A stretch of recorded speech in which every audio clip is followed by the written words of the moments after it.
মিনু, তুই কোথায় গেলি বল? বাতিটা কি নিভে গেল? আমি এখানেই আছি নানু। বাতাসের ঝাপটায় কপিটা নিভে গেছে। দাঁড়াও, আমি দেশলাই করছি। ঘরটা যেভাবে দুলছে, মনে হচ্ছে আজ রাতেই সব শেষ হয়ে যাবে। চালের ফুটো দিয়ে পানি পড়ে কাঁথাটা ভিজে জপজপে হয়ে গেছে। শীতে আমার হাড় কাঁপছে। এই তো আলো জ্বলছে। নানু, তুমি শুকনো দিকটা সরে এসো। ভিজে কাঁথাটা আমাকে দাও। কাঁথা দিয়ে কি হবে? পেটের আগুনকে কাঁথা দিয়ে নেবে?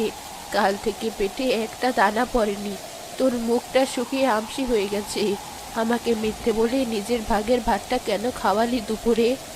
ওসব কথা এখন থাক নানু, আমার খিদে নেই। তুমি ওষুধটা খেয়েছো? ওষুধের শিশিটা তো খালি মনে হচ্ছে। ওষুধ আর পথ্য দুটোই তো শেষ। মিনু, আমার জন্য আর কষ্ট করিস না। আমি মরে গেলে তুই হয়তো বাঁচবি। এ বোঝা আর কতদিন টানবি? চুপ করো নানু।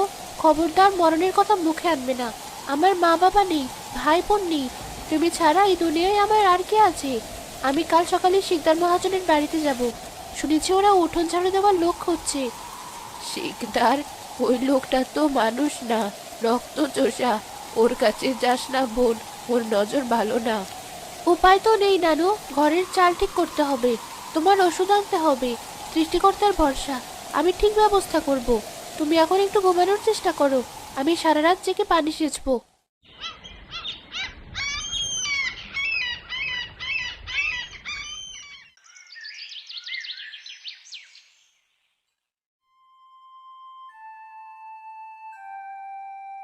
বাড়িতে কে আছিস? অমেনো, নবাবজাদি, বের হয়ে আয়। নাকি গর্তে লুকিয়েছিস? শিকদার চাচা, এত সকালে চেঁচামেচি করছেন কেন? নানু সবেমাত্র ঘুমিয়েছে। আমার দেনা শোধ হবে না নাকি? আজ 3 মাস কত হলো? সুদের টাকা তো দূরের কথা, আসলের মুখও দেখলাম না। টাকা কি ঘাচে ধরে?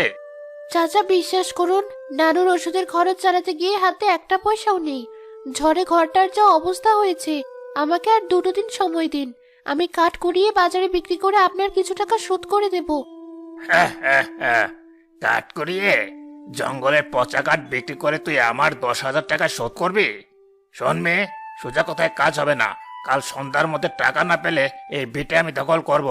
তখন ওই বুড়িকে নিয়ে রাস্তায় গিয়ে ভিক্ষা করিস। ওস্তাদ, পিঠাটা কিন্তু মন্দ না, ভালো দাম পাওয়া যাবে। ঠিক বলেছিস কালো। এই মিনু, শুনলি তো?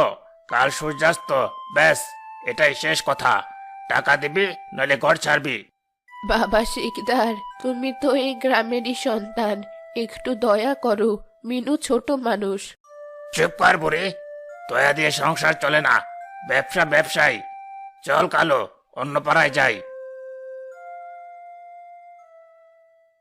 10,000 টাকা কালকের মধ্যে? আজ আমাকে অনেক গহীনে যেতে হবে। শুনেছি গভীর বনে চন্দন কাঠের টুকরো পাওয়া যায়। যদি একটাও পাই তবে সব ঋণ শোধ হবে।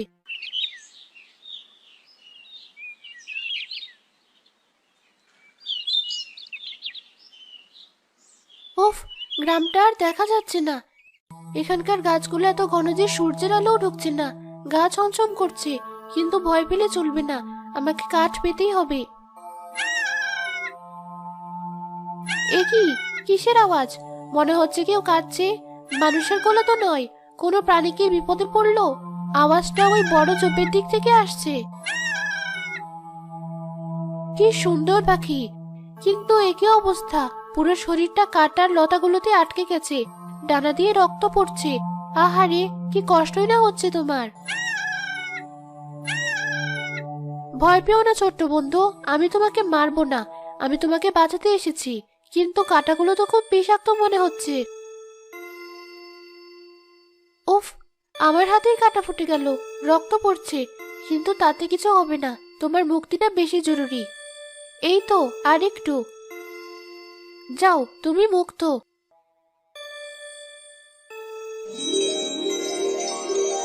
এ কি? এত আলো কোত্থেকে এলো? আমার চোখ ধাঁধিয়ে যাচ্ছে। পাখিটা কোথায় গেল? ভয় পেও না মিনু, চোখ মেলো। আপনি কি? আপনি তো মানুষ নন। এত সুন্দর রূপ, আর শূন্যে ভাসছেন। আমি এই বনের পরী। আমি পরীক্ষা করছিলাম মানুষের মনে দয়া অবশিষ্ট আছে কিনা। তুমি নিজের হাতে কাটা বিধিয়ে নিজের রক্ত ঝরিয়ে ওই পাখিটিকে বাঁচিয়েছো, অথচ তুমি নিজেই ক্ষুধার্ত। তোমার এই ত্যাগে আমি মুগ্ধ। আমি তো কোনো আশা এটা করিনি, প্রাণীটার কষ্ট হচ্ছিল তাই। জানি, নিঃস্বার্থ দয়াই আসল জাদু। তাই আজ আমি তোমাকে একটু উপহার দেব।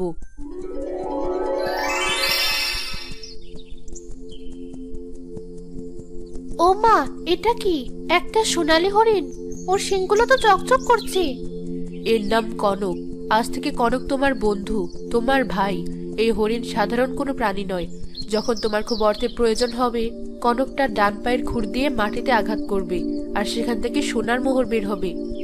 সোনার মোহর? সত্যি বলছেন? তাহলে তো আমার নানুর আর চিকিৎসার অভাব হবে না, শিকদার চাচার ঋণ শোধ হবে। হ্যাঁ মিনু, কিন্তু সাবধান।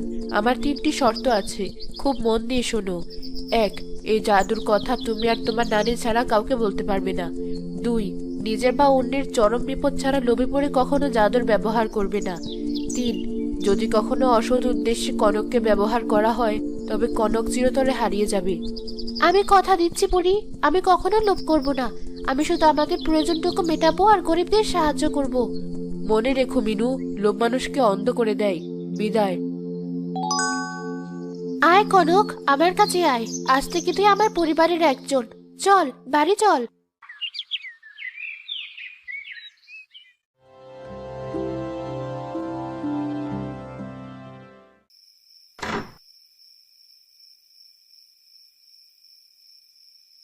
মিনু, তুই ফিরলি? এত দেরি হলো কেন? আর সাথে ওটা কি, ছাগল? অন্ধকারে তো চকচক করছে মনে হচ্ছে। এটা ছাগল না নানু, এটা হরিণ। এর নাম কনক। ও আমাদের কপাল খুলে দিয়েছে। হরিণ? বনের হরিণ ঘরে এনেছিস? লোকে দেখলে তো বিপদ হবে। আর কপাল খুলবে মানে? চুপ করো নানু, কেউ শুনবে। সব বলছি তোমাকে। মিনু সব ঘটনা খুলে বলল। তুই সত্যি বলছিস? এও কি সম্ভব? পরি, সোনার মোহর? আমার বিশ্বাস হচ্ছে না মিনু। তুই স্বপ্ন দেখছিস না তো? বিশ্বাস হচ্ছে না তো? দাঁড়াও, দেখাচ্ছি। কনক ভাই, কাল সকালে শিকদার চাচা আমাদের ঘর থেকে বের করে দিবে। তুমি কি আমাদের সাহায্য করবে?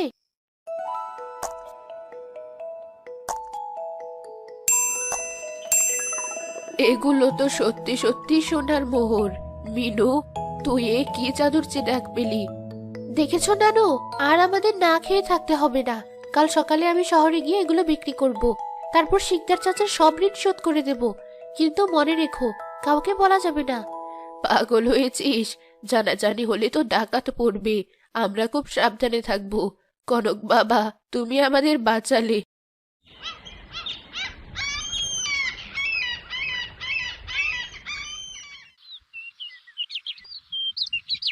ওস্তাদ, একটা আজব ব্যাপার খেয়াল করেছেন? মিনুর চালচলন কেমন বদলে গেছে।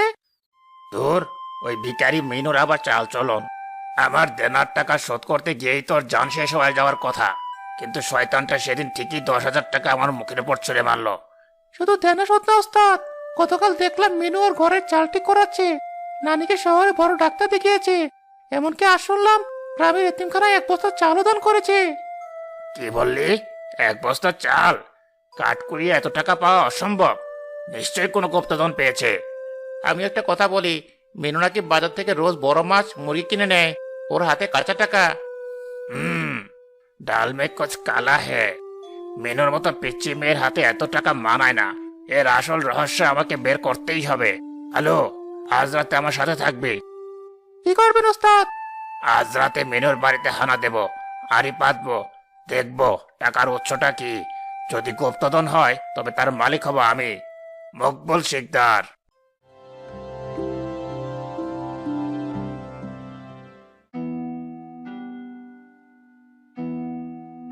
এই গেল, একদম শব্দ করবি না।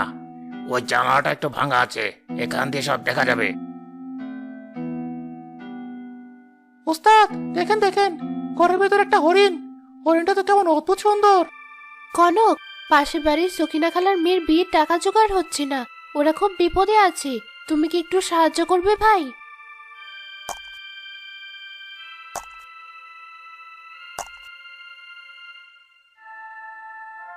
হাই সৃষ্টিকর্তা, কালু তুই কি দেখলি? হরিণটা মাটিতে লাথি মারলো আর সোনা বেরিয়ে এলো। উস্তাদ, এটা তো জাদুর হরিণ, আলাদিনের চেরাগের চেয়েও দামি। এই হরিণ আমার চাই। এই হরিণ থাকলে আমি পৃথিবীর সবচেয়ে ধনী লোক হব। মেনু তো বোকা, সে টাকা বিলিয়ে দিচ্ছে। আমি এই টাকা দিয়ে টাকার পাহাড় বানাবো। কালু, আজই কাজ সারতে হবে। আজই? কিন্তু মেনু তো জেগেই আছে। এখন না, শেষ রাতে, যখন ওরা গভীর ঘুমে থাকবে। তুই বস্তার তরি রেডি রাখ। আজ রাতে অপারেশন গোল্ডেন ডিয়ার।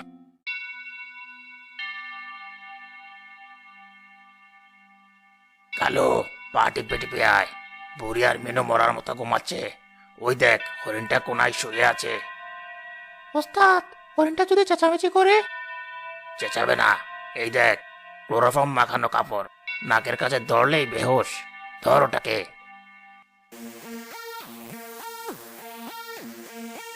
ব্যাস, কাজ শেষ। হরিণ বেহুশ, জলদি বস্তায় ভর। ওস্তাদ, মেনু নড়ছে, যদি জেগে যায়? জলদি কর, জেগে যাওয়ার আগে আমরা বনের ভেতরে চলে যাব। ওখানে কেউ যাবে না। পালা।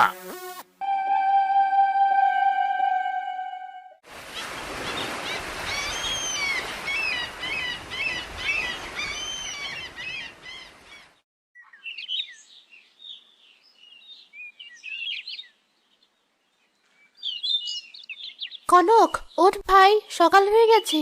কনক, তুই কোথায়? নানু, নানু ওঠো, কনক ঘরে নেই। কি বলছিস? দরজা তো খোলা, কেউ কি চুরি করলো? আমার কনক, আমার ভাইকে কে নিয়ে গেল? নানু, দরজার সামনে দেখো, বড় বড় জুতোর ছাপ আর কাদার দাগ। এটা নিশ্চয়ই শিকদার চাচার কাজ। কাল কালু ভাই আর শিকদার চাচাকে আমাদের বাড়ি থেকে টাকা দিয়ে দেখেছিলাম। সর্বনাশ, শিকদার তো খুব ধুরন্ধর লোক। ও কনকের ক্ষতি করবে। তুই যা মিনু, গ্রামের মাতব্বরকে ডাক। না নানু, মানুষকে ডাকলে কনকের জাদুর কথা জানাজানি হয়ে যাবে।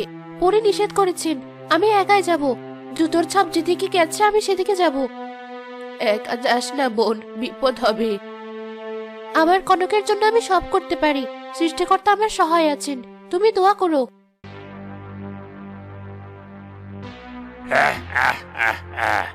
এখন তুই আমার। মেনু তোকে দিয়ে সমাজ সেবা করায়, বোকা মেয়ে। আমি তোকে দিয়ে আমার রাজপ্রাসাদ বানাবো। এবার সোনা দে। মেনুকে যেভাবে দিতিস সেভাবে আমাকেও দে। এক বস্তা সোনা চাই আমার, এখনই। ওস্তাদ, ও তো শোনা দিচ্ছে না। মনে হয় মার না দিলে কাজ হবে না। পশুর ভাষা হলো লাঠি। ঠিক বলেছিস। সোনা দিবি নাকি লাঠি দিয়ে পিটিয়ে তোকে মেরে ফেলবো? শেষবারের মতো বলছি, সোনা দে, মাটিতে লাঠি মার। ওস্তাদ, দাঁড়ান, হরিণটার চোখ আমার লাল হয়ে গেল কেন? আর বাতাস গরম হয়ে উঠছে কেন? চুপ কর ভিতর ডিম।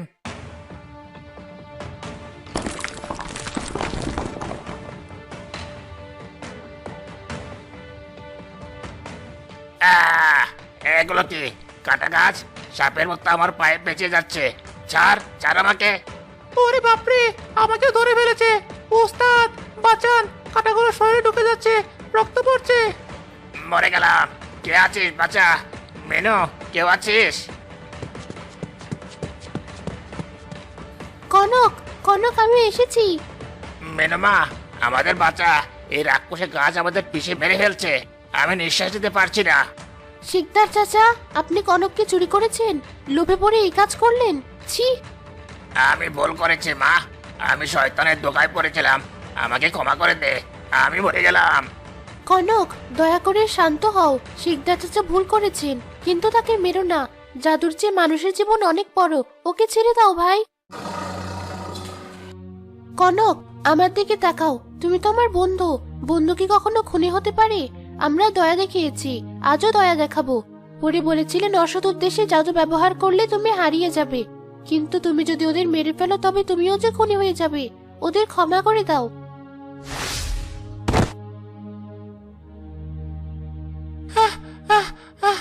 আমি আমি বেঁচে আছি। মেনু, তুই আমাদের বাঁচালি। আমরা তোর হরিণ চুরি করলাম, তোকে মারতে চাইলাম। আর তুই আমাদেরকে বাঁচালি। শিকদার চাচা, প্রতিশোধ নিলে তো আমিও আপনাদের মতোই হতাম। সৃষ্টিকর্তা আপনাদের মাফ করুন। মিনু, বনপরি, আপনি এসেছেন? মিনু, আজ তুমি আবার প্রমাণ করলে যে তুমি অসাধারণ। যে লোকটা তোমার সবচেয়ে প্রিয় বন্ধুকে চুরি করলো তাকেও তুমি দয়া দেখালে। তোমার চোখের পানি আজ ঘৃণাকে ধুয়ে দিয়েছে। আমি আমি খুব বড় অপরাধী। লোভে পড়ে আমার হিতাহিত জ্ঞান হারিয়েছিলাম। আমাকে মাফ করে দেন। শিকদার, লোভ মানুষকে শুধু ধ্বংসই করে না, তাকে পশুর চেয়েও অধম করে দেয়। কনক তোমাকে শিক্ষা দিয়েছে, আর মিনু তোমাকে নতুন জীবন দিয়েছে। এই জীবন সৎ পথে কাজে লাগাও। আমি তওবা করছি। আমি আর কোনোদিন লোভ করব না। আজ থেকে আমি মিনুর দেখাশোনা করব, গ্রামের মানুষের সেবা করব। যে জমিগুলো আমি কেড়ে নিয়েছিলাম সব ফেরত দেব। মিনু, যেহেতু কনক একবার খারাপ উদ্দেশ্যে অপহৃত হয়েছে এবং জাদুর অপব্যবহারের চেষ্টা হয়েছে, তাই কনককে আমার সাথে পরিরাজ্যে ফিরে যেতে হবে। না না, কনককে নিয়ে যাবেন না। ও ছাড়া আমি থাকবো কি করে? ও আমার ভাই। মিনু দেখো, তুমি একা নও। তোমার সততা শিকদারের মতো পাষাণ মানুষকেও ভালো করে দিয়েছে। এখন তোমরাই পারবে এই গ্রামকে সোনার গ্রাম বানাতে। জাদুর হরিণ লাগে না, পরিশ্রম আর সততা থাকলে মাটি খুঁড়লেই সোনা ফলে। বিদায় কনক, ভালো থাকিস ভাই, আমাকে ভুলে যাস না।